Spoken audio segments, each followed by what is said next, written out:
உங்க பையனோட ஜாதகம் ரொம்ப ஏடாகுடமா இருக்கு. சோக்குனா சோக்கு, பொம்பளை சோக்கு. அம்மா நான் பேசக்கூட மாட்டேம்மா. குடினா குடி, மொடா குடி. அம்மா நான் குடிக்கலாம் மாட்டேம்மா. 32 வயசை தாண்டி பெண்கள் பழக்கமும் உண்டு. பெண்கள்னு ஏன் சொல்றீங்க?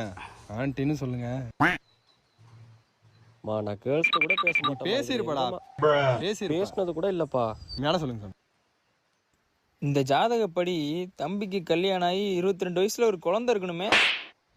குழந்தை வேறையா? அப்பா எனக்கே 22 வயசு தான்ப்பா ஆகுது. இருக்குண்டா, உனக்கு இருக்கும்.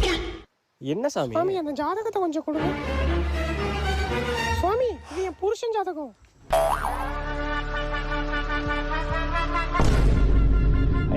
ஓஹோ, அப்ப இவர் தான் அந்த பொம்பளை சோக்கா. அடியே அது நான் இல்லடியே.